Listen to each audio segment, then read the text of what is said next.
What's up, guys? I hope you're all doing well, and thank you so much for popping into my review for the 35th anniversary of The Little Mermaid. This movie is a timeless classic. It's one of the best animated films ever made, and you want to know something? It's from the same directors of Moana, which we have Moana 2 coming out, which is kind of why I'm reviewing this.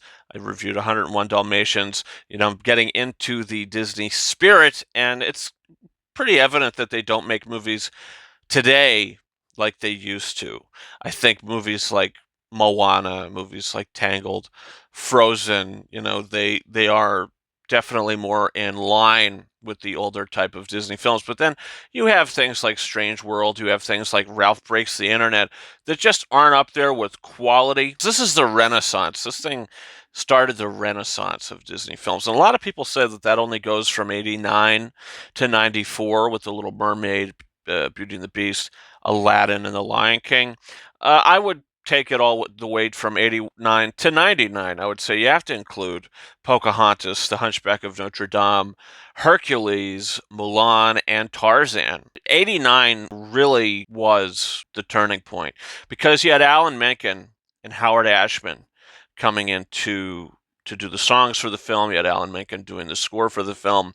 And they turned these films on their heads because, look, prior to this, you had the Black Cauldron, and not as appealing to broad audiences, I think. That's kind of like a cult film now. You had Fox and the Hound, which I think is great, but you have Oliver and Company, which I don't really care for. I've only seen that movie once, but honestly, I didn't really like it when I saw it. And Great Mouse Detective, which I think is good, and I think that was the film that came out prior to this. But then you get The Little Mermaid. You get the revival of the animated musical. Now, the songs in this movie, the score in this movie, and the story, I mean, everything that went into this film paved the way for the future of Disney animation. If this movie didn't do good, I don't know if we'd have films like Aladdin, films like The Lion King, Frozen, films like Tangled. If this movie failed, would we still be getting Disney animated musicals? I don't know. It was so well received. The audiences dug it. It did pretty good at the box office.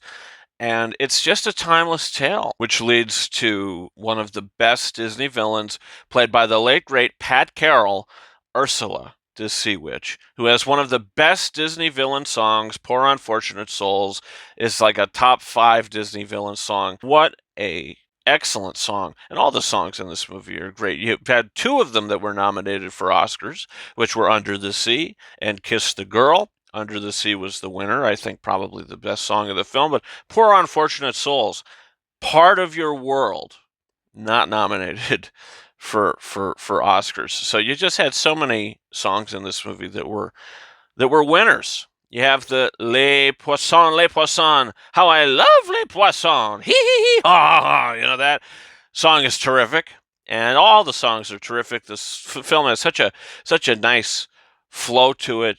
It's so watchable, so entertaining. The first half of it is more underwater. The second half of it is more on land when she gets her legs. But I mean, this movie's just iconic. The finale of it, where they're having the battle with Ursula. Alan Menken's track, Eric to the Rescue. I listen to that at least once a week. Still, I mean, a lot of Alan Menken's scores for the Disney films he's did, especially in the 90s and 89, for Little Mermaid, are just some of the best scores ever created in any film. But this really put him on the map. I mean, you have Little Shop of Horrors that they did, but when they came in and did this, I mean, he won 2 Oscars for this. He won the Oscar for Best Score, and he won the Oscar for Best Original Song, including Howard Ashman, the late great Howard Ashman, who did the lyrics for Under the Sea. You had excellent side characters with Sebastian, Flounder, Scuttle.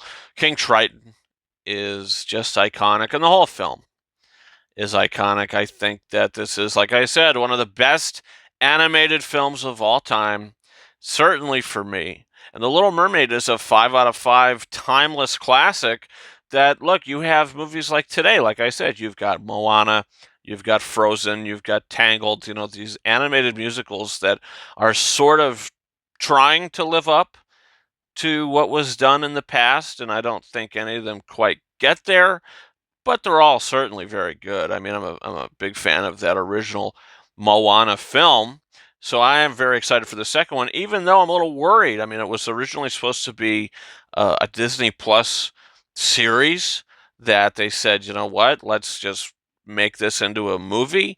I mean, the songs aren't done by Lin-Manuel Miranda, the directors, Ron Clements, John Musker, yeah, not directing Moana 2. So I don't know. Is Mark Mancina returning to do the score? I don't know. This just seems like they needed to put something out, and they had something semi-ready to go when they announced this back in the earlier part of the year that this was going to be their next animated movie. So the turnaround was pretty quick for this, and I think they needed a hit. They knew that it was going to make a boatload of money because that first movie just did so successful. It's the most watched movie on Disney Plus. I'm not expecting Moana 2 to be Little Mermaid quality, or Beauty and the Beast quality, but yeah, I think that it could be good, and I am looking forward to seeing it. So that review is coming pretty soon. I also plan on talking about Tarzan for its 25th anniversary. That's a film that's not necessarily in the same steed as Little Mermaid and Beauty and the Beast, like the movies I'm talking about. Tarzan is more of like a Wreck-It Ralph kind of vibe and a Wreck-It Ralph kind of feel. It's a musical where the characters don't sing. You have Phil Collins sort of providing the soundtrack. So is it a musical? I don't know. That's debatable. But Tarzan, very excited to talk about Tarzan, which kind of capped off the Renaissance for me in 1999. So comment down below what's your thoughts on The Little Mermaid. What are some of your favorite Disney animated classics? My favorite is The Hunchback of Notre Dame. I've mentioned that several times on the channel, and I'll mention it several times again. And you can subscribe for a bunch of other reviews. We got reviews for a bunch of awards-type films on the channel now, and coming in the future as well, so definitely come on back. And guys, you can follow me on Twitter and or X at Ranking72, and Instagram and TikTok at KingArises131. That's been it for me. Thank you so much for watching my review for the 35th anniversary of The Little Mermaid. And until next time, over and out.